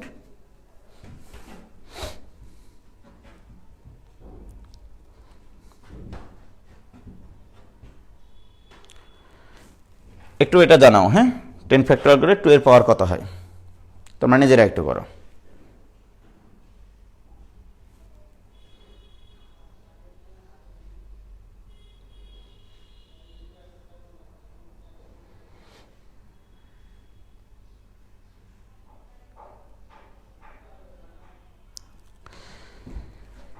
হ্যাঁ, অনেকে ইতিমধ্যে 50 ফ্যাক্টোরিয়াল করে 3 এর পাওয়ার কত হয় সেটা দিয়েছে, 100 এর পাওয়ার কত হয় সেটাও দিয়েছে, 5 এর পাওয়ার। আমি অত্যন্ত খুশি হয়েছি যে আমি আজকে আসলেই অনেক আনন্দ পাচ্ছি যে তোমরা বুঝেছো। রাজীব হাসান প্রতীক বলেছে যে 3 এর পাওয়ার হবে 22 এবং 5 এর পাওয়ার হবে 24, 100 ফ্যাক্টোরিয়াল করে 22, 24 সবারই সঠিক হয়েছে। SM নাফিসুল আজিজ বলেছে 8, 2 এর পাওয়ার। মিয়াজউদ্দিন বলেছে 7, মোহাম্মদ ওমর ফারুক বলেছে 7, নাজমুস সাকিব বলেছে 10, নাজমুস সাকিব একটু ভুল হয়েছে ভাইয়া, ঠিক আছে, একটু খেয়াল করো, তাহলে তোমাদের একটু হয়তো বা বুঝতে ভুল হয়েছে, খেয়াল করো। e2/10 আমি এইটা বলেছি, হ্যাঁ, 2 এর সর্বোচ্চ পাওয়ার কত হবে একটু খেয়াল করো। এটা ইকুয়াল টু 8/একবার 2 করবা, 8/একবার 2 স্কোয়ার করবা, 8/একবার সরি 8 না, সরি 10 সরি সরি সরি ভাই, সরি 10/2 করব, 10/2 স্কোয়ার করব, 10/2 কিউব করব। 10/2 করা যাবে না, এদের ফ্লোর মান নিতে হবে, রাইট? খেয়াল করো 10/2 মানে কত? 10/2 মানে 5 প্লাস ফ্লোর মান নিয়ে নিলাম। এটার ফ্লোর মান কত? 10/4 মানে হচ্ছে 2 পয়েন্ট সামথিং, 10/4 মানে 2.5, তার মানে 2 প্লাস 10/8 মানে 1 পয়েন্ট সামথিং, তার ফ্লোর মান কত? 1। This equal two 8। যারা 8 বলেছ তাদের সঠিক। ধন্যবাদ ফজিলাতুন্নেসা চমক, সোমাইয়া শরীফ, সামিনা ইয়াসির আরেফিন। ওকে, আব্দুল্লাহ নোমান বলছে ক্লাস কি সেফ থাকবে ভাই? হ্যাঁ, অবশ্যই সেফ থাকবে। আব্দুর রহমান ওহি, 2 এর ক্ষেত্রে 8, 3 এর ক্ষেত্রে 4। ওহি, তোমাকে অনেক ধন্যবাদ ভাইয়া, আমি তোমাকে অনেক পছন্দ করি, তুমি খুব পছন্দের একটা ছেলে আমার। হ্যাঁ, নাসিমা বেগম 8, ধন্যবাদ। শেফাত আল মামুন 2 এর উপর পাওয়ার 8, সুন্দর। হ্যাঁ, এখন সবারই ঠিক হচ্ছে আল্লাহর রহমতে, ইনশাল্লাহ তোমরা পারবা, এবং তোমরাই পারবা আগামীকে জয় করতে, কারণ তোমাদের মাথায় আছে জুস। খেয়াল করো, তাহলে আমরা এইভাবে আমরা বের করতে পারি। তাহলে এখানে আমরা দেখলাম যে 2 এর পাওয়ার হচ্ছে 8, 3 এর পাওয়ার কত হবে জানো? 3 এর পাওয়ার 3 আর 1 এর 4। কেন? দেখো 10কে 3 দ্বারা ভাগ করা যায়, 10কে 3 স্কোয়ার দ্বারা ভাগ করা যায়। 10কে 3 দ্বারা ভাগ করলে 3 পয়েন্ট সামথিং, তার ফ্লোর মান 3। 10কে 9 দ্বারা ভাগ করলে 1 পয়েন্ট সামথিং, ফ্লোর মান 1, তাহলে এখানে 4, তাহলে 3 টু দি পাওয়ার 4। 5 দ্বারা ভাগ করলে 2, এখানে হবে 2, 7 দ্বারা ভাগ করলে 1, তাহলে 10 ফ্যাক্টরিয়াল করে 2 এর পাওয়ার 8, 3 এর পাওয়ার 4, 5 এর পাওয়ার 2, 7 এর পাওয়ার 1। এইবার আমি একটা প্রশ্ন করব তোমাদেরকে, যে সরি একটু মিশাই নিই, এটা একটু মিশাই।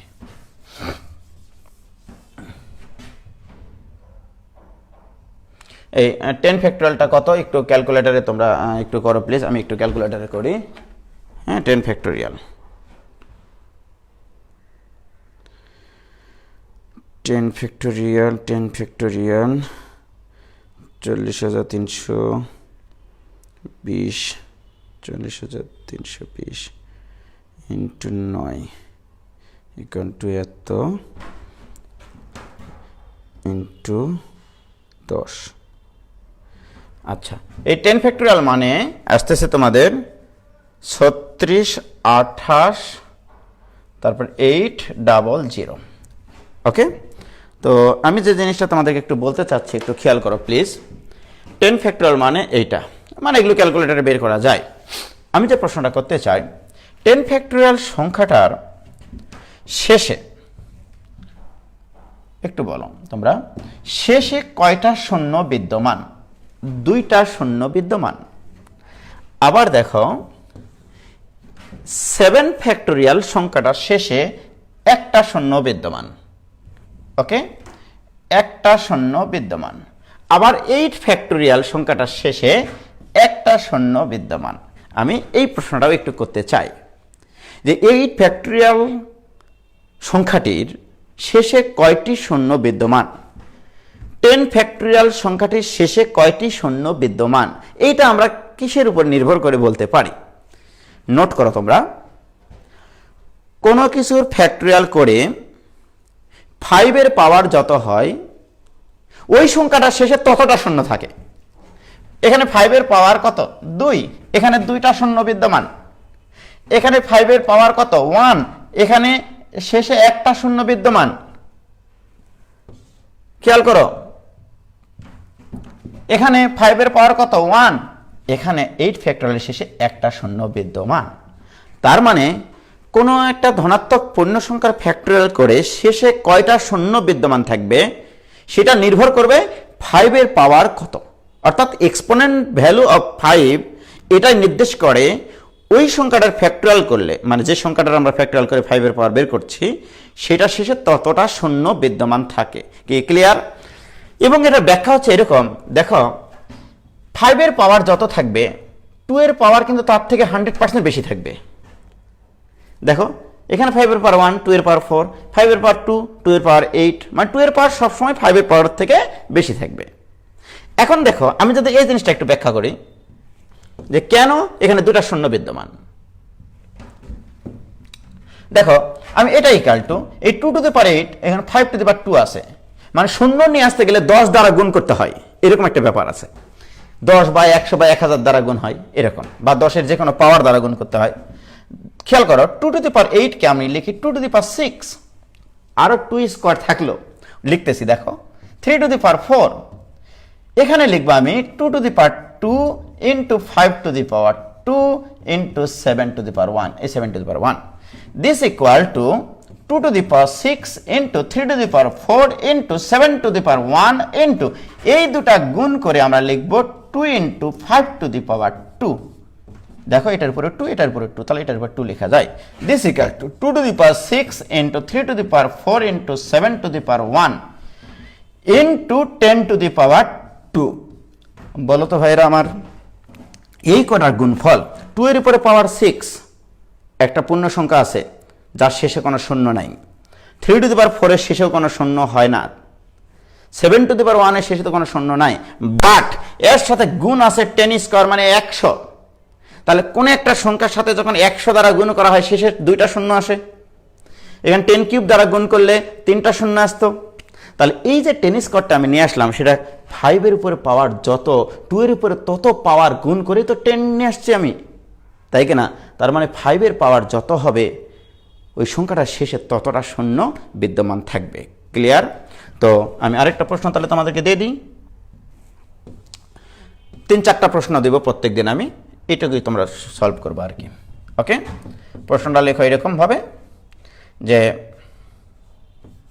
50 ফ্যাক্টোরিয়ালের শেষে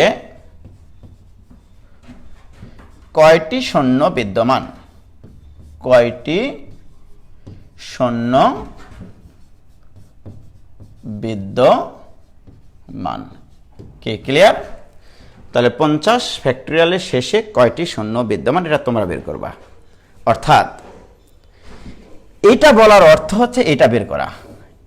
এটা তো তোমরা একটু আগে বুঝলা, রাইট? যে 50 ফ্যাক্টোরিয়াল করে 5 এর পাওয়ার যত হয় সংখ্যাটার শেষে ততটা শূন্য বিদ্যমান থাকে। তো তোমরা এইটা বের করবা। ওকে, এটা বের করে তোমরা কমেন্টে আমাকে জানিয়ে দিবা। এখনই জানাতে হবে এমনটা না, তার কারণ অনেকে তোমরা এখনই জানিয়ে দিচ্ছ, ধন্যবাদ তোমাদের সবাইকে। তো আমরা মোটামুটিভাবে ফ্যাক্টোরিয়ালের একটা ধারণা পাইলাম যে হোয়াট ইজ ফ্যাক্টোরিয়াল আর what is the properties of factorial, আর ফ্যাক্টোরিয়াল কার কার উপরে অপারেট করতে পারে এগুলো শিখলাম। ওকে, এবার আমরা ছোট্ট একটা জিনিস শিখব। আমরা এবার আস্তে আস্তে বিন্যাস চ্যাপ্টারে প্রবেশ করব। হ্যাঁ, আমরা প্রিলিমিনারি আলোচনা করতেছি আসলে। হ্যাঁ, তো আমরা এখন শুরু করব এরকম একটা বিষয় যে মনে করো তুমি এই রাজশাহী থেকে ঢাকায় যেতে চাও, করোনা মহামারী শেষ হোক তারপরে যেও আসলে। তো রাজশাহী থেকে ঢাকায় যেতে চাও মানে সড়ক পথে আর কি। ওকে, মিডলে তোমাদের যমুনা সেতু আছে। এই উদাহরণ আমি এর আগেও দিয়েছি, সেকেন্ড ইয়ারে যারা আছে হয়তো যেগুলো যাদের ক্লাস নেওয়া হয়ে গেছে। তাহলে রাজশাহী থেকে ঢাকায় যেতে চাও কিন্তু যমুনা সেতুর উপর দিয়ে, যেহেতু তোমাকে সড়ক পথে যেতে হবে, রাইট? এবারে রাজশাহী থেকে যমুনা সেতুতে যাওয়ার জন্য আবার এরকম 3টা পথ আছে, এ বি সি। এখানে মনে করো ই এবং এফ, আমি এই উদাহরণ দিয়েই বুঝাই সাধারণত। অর্থাৎ রাজশাহী থেকে যমুনা সেতুতে যাওয়া যায় এভাবে যে রাজশাহী থেকে আগে আমেরিকায় গেলা, তারপরে যমুনা সেতুতে গেলা, হতে পারে। রাজশাহী থেকে আগে মনে করো বুলগেরিয়া গেলা, তারপরে যমুনা সেতুতে গেলা। রাজশাহী থেকে মনে করো এই চায়না গেলা, তারপরে যমুনা সেতুতে গেলা, রাইট? তাহলে দেখো রাজশাহী থেকে যমুনাতে যাওয়ার জন্য মোট কয়টা উপায়? একটা, দুইটা, তিনটা, রাইট? এবার যমুনা সেতু থেকে ঢাকায় যাওয়া যায় দুই উপায়ে। একটা হচ্ছে ইংল্যান্ড হয়ে ঢাকায় গেলা, যমুনা সেতু থেকে ইংল্যান্ডে গেলা, তারপরে ঢাকায় গেলা, ফিনল্যান্ডে গেলা, তারপরে ঢাকায় গেলা, রাইট? তাহলে দেখো রাজশাহী থেকে যমুনা সেতুতে যাওয়ার মোট উপায় তিনটা, এখানে উপায় হচ্ছে তিনটা। আর যমুনা থেকে ঢাকায় যাওয়ার উপায় হচ্ছে দুইটা, রাইট? এখন জাতির কাছে আমার প্রশ্ন, তোমাদের কাছে প্রশ্ন, যে একজন ব্যক্তি এই সড়ক পথে রাজশাহী থেকে ঢাকায় মোট কত উপায়ে যায়? ছোটকালে আমাদেরকে শিক্ষকরা শেখাতেন যে মোট মানে যোগ করে দাও। তাহলে 3 + 2 মানে 5 হওয়ার কথা ছিল, কিন্তু কথা দিয়ে কথা রাখে না সবাই, রাইট? খেয়াল করো, এখান থেকে রাজশাহী থেকে যমুনা সেতুতে যাওয়া যায় 3 উপায়ে, যমুনা থেকে ঢাকায় যাওয়া যায় 2 উপায়ে, মোট মানে 5 উপায়ে না। এখানে তুমি একটু বাস্তবতায় আসো। বাস্তবতাটা হচ্ছে এরকম যে আমি লক্ষ্য করি, দেখো রাজশাহী থেকে আমেরিকা হয়ে যমুনা সেতু হয়ে ইংল্যান্ড হয়ে ঢাকায়, এটা একটা উপায়। আবার দেখো রাজশাহী থেকে আমেরিকা হয়ে যমুনা সেতু হয়ে ফ্রান্স হয়ে ঢাকায় আরেকটা উপায়। তাহলে মোট কটা উপায় আসলো? দুইটা উপায়। দেখো এখান থেকে দুটা উপায়। তাহলে রাজশাহী থেকে এই বুলগেরিয়া দিয়েও আবার দুইটা উপায়, আবার রাজশাহী থেকে এই কলম্বিয়া হয়েও আবার দুইটা উপায়। তাহলে মোট দেখো দুইটা, দুইটা, দুইটা, তাহলে মোট হচ্ছে 6টা। এই 6 জিনিসটা নিয়ে আসার জন্য 3 এবং 2 এর মাঝে কি চিহ্ন দিলে আমাদের 6 হয়? দ্যাট ইজ গুণ চিহ্ন দিলে মোট 6 উপায় আসবে, রাইট? তাহলে এখানে গুণ হচ্ছে, অর্থাৎ আমি গণনার একটা পদ্ধতি শেখাচ্ছি যে কখন গুণ হয় আবার কখন যোগ হয়। এই জিনিসটা খুবই জরুরি বিন্যাস চ্যাপ্টার অঙ্ক করতে গিয়ে, রাইট? তাহলে রাজশাহী থেকে ঢাকায় যাওয়ার জন্য তুমি এখানে মিডিলে যমুনা সেতুর উপরে নির্ভরশীল, ওকে? যমুনা সেতুর উপরে নির্ভরশীল। তো নির্ভরশীল ঘটনার ক্ষেত্রে গুণ হয়, অর্থাৎ নির্ভরশীল হওয়ার আগে কতগুলো উপায় পাইছো আর নির্ভরশীল হওয়ার পরে কতগুলো উপায় পাইছো, এই দুটা উপায় গুণ করলে মোট উপায় বের হবে। তাহলে তোমরা নোট করো, জাস্ট নোট করে এইভাবে নির্ভরশীল ঘটনার ক্ষেত্রে গুণ হয়, এটুকুই মনে রাখো। তারপর বিন্যাসের অঙ্ক করতে গিয়ে কখন নির্ভরশীল হচ্ছে কখন স্বাধীন হচ্ছে এটা আমি বোঝাবো, রাইট? আমি কিন্তু এখন অঙ্কে যাইনি, আমি জাস্ট গণনার মানে নীতি শেখাচ্ছি, মূলনীতি। এটা বিন্যাসের মূলনীতি বলা হয় এটাকে। তাহলে রাজশাহী থেকে ঢাকায় যাওয়ার জন্য যেহেতু আমি যমুনা সেতুর উপর নির্ভরশীল হওয়ার আগে 3টা ঘটনা ঘটেছে আর নির্ভরশীল হওয়ার পরে 2টা ঘটনা ঘটেছে, তাহলে নির্ভরশীল ঘটনা হলে গুণ হবে। বাট এবার যদি আমি তোমাকে প্রশ্ন করি এইভাবে যে তুমি রাজশাহী থেকে ঢাকায় যেতে চাও, সড়ক পথে যাওয়া যায় 6 উপায়ে, আকাশ পথে যাওয়া যায় 1 উপায়ে, মানে বিমানে যাবা তুমি, তাহলে মোট কত উপায়ে যাওয়া যায়? যে কেউ বলবে তাহলে 7 উপায়ে, কারণ সড়ক পথে 6 উপায় আর আকাশ পথে 1 উপায়, তাহলে মোট কত উপায়? তাহলে 7 উপায়। এখানে কিন্তু যোগ হলো। একটা জিনিস খেয়াল করো তোমরা এখানে, যে সড়ক পথের উপরে কিন্তু আকাশ পথ নির্ভরশীল না, বা যখন তুমি আকাশ পথে যাবা বিমানে তখন কি যমুনা সেতুর উপরে যেতে হবে নাকি? তখন আকাশ পথে গেলেই হবে, রাইট? যমুনা সেতুর উপর নির্ভরশীল না। এই দুটা ঘটনা স্বাধীন, অর্থাৎ সড়ক পথে যাচ্ছ তুমি 6 উপায়ে আর আকাশ পথে যাচ্ছ তুমি 1 উপায়ে। তাহলে মোট কত উপায়ে যাওয়া যায়? 7 উপায়ে। তাহলে বিন্যাসের মূল নীতি পেলাম আমরা 2টা, নির্ভরশীল ঘটনার ক্ষেত্রে গুণ হয় আর স্বাধীন ঘটনার ক্ষেত্রে যোগ হয়। এই 2টা জিনিস তোমরা মাথায় রাখো। কি ক্লিয়ার? এতক্ষণ থেকে আমরা যা করালাম সেটা হচ্ছে ফ্যাক্টরিয়াল কি জিনিস সেটা শেখালাম এবং বিন্যাসের মূলনীতি কি। এইবার আমরা বিন্যাসের আসল জিনিস আলোচনা শুরু করব, ওকে? আচ্ছা, আজকে আবার শুরু করতে গেলে আবার অনেক সময় লাগবে, এমনিতে অনেকক্ষণ তোমাদের সময় নিয়েছি। তো যাই হোক, আমি আজকে যে 3টা প্রবলেম তোমাদেরকে দিয়েছি সেই 3টা প্রবলেম সলভ করে অবশ্যই কমেন্ট বক্সে দিবা। আমি আবার এগুলোর সামনের দিন সলভ দিয়ে তারপরে নতুন ক্লাস শুরু করব এবং আগামীকালকে সকাল 9টায় আবারও হাজির হব তোমাদের সামনে বিন্যাসের আরও নতুন নতুন চমক নিয়ে। ততক্ষণ পর্যন্ত অপেক্ষা করো। এবং তোমাদের এখনও যারা জয়েন করেনি, যে সকল বন্ধুরা, আমি দেখলাম ফেসবুকে আমার তো অনেক অ্যাড হয়েছে, ঠিক আছে, বিভিন্ন জেলা থেকে অ্যাড হয়েছে, তারা তাদেরকে বলো যে মিস করো না। আমি তোমাদেরকে আগেই বলেছি, আমি এখানে আমার ক্লাসরুমে যা পড়াই আমি এখানে আরও বেশি পড়াই, এটা আগেও বলেছি, এখনও বলছি। তোমাদেরকে প্রত্যেকটা জিনিস খুঁটিয়ে খুঁটিয়ে আমি পড়াবো। এবং আমার এই ভিডিও গ্রুপে 3 দিন থাকবে, এই 3 দিনের মধ্যে তোমরা দেখে নেবা। ওকে, গ্রুপে 3 দিন থাকবে, 3 দিন পরে ডিলিট হয়ে যাবে।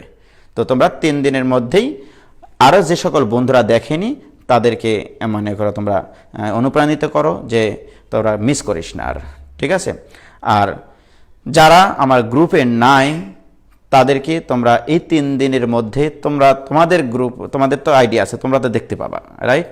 মানে তোমরা যেহেতু এই গ্রুপের মেম্বার, তোমরা তাদেরকে যেহেতু বাসায় যেতে পারতেছো না, স্ক্রিন রেকর্ড করতে পারো, তুমি সেটা ডাউনলোড করে রাখতে পারো, আমার কোনো সমস্যা নেই। হ্যাঁ, আমি এতটুকু বিশ্বাস করি যে আমি এবছর যা পড়াইলাম হয়তো বা সামনের বছর যা একটু চেঞ্জ করে দেবো। অনেকে বলে ভাই আপনি তো সবই পড়াই দিচ্ছেন, আপনার কাছে আবার পড়তে আসবে কী করে? দরকার নেই পড়তে আসার বাবা, এইভাবে তোমরা শিখতে থাকো, তাহলেই হবে, ঠিক আছে। তো সবাইকে ধন্যবাদ জানিয়ে সুস্বাস্থ্য কামনা করে সবাই নিরাপদে থাকো, বাসায় সুস্থ থাকো এই আশা করি। আসসালামু আলাইকুম ওয়া রাহমাতুল্লাহি ওয়া বারাকাতুহু।